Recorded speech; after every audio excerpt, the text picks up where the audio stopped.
রাধা কখনো কখনো আমার জন্য বড়ই সুগন্ধি আতর নিয়ে আসে, পারিজাত ফুলের মালা নিয়ে আসে আমার প্রসাধন করবে বলে, এবং আমার সব থেকে বেশি প্রিয় মাখন নিজে হাতে বানিয়ে আনে আমাকে নিজে হাতে খাইয়ে দেবে বলে, সবকিছু আমাকে প্রসন্ন করবে বলে।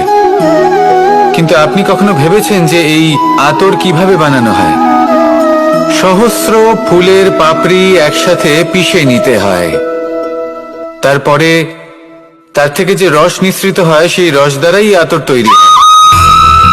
অনেক সংখ্যক ফুলকে অসীম যন্ত্রণা ভোগ করতে হয়, তবে তারা আমার প্রসাধন সামগ্রী হয়ে উঠতে পারে।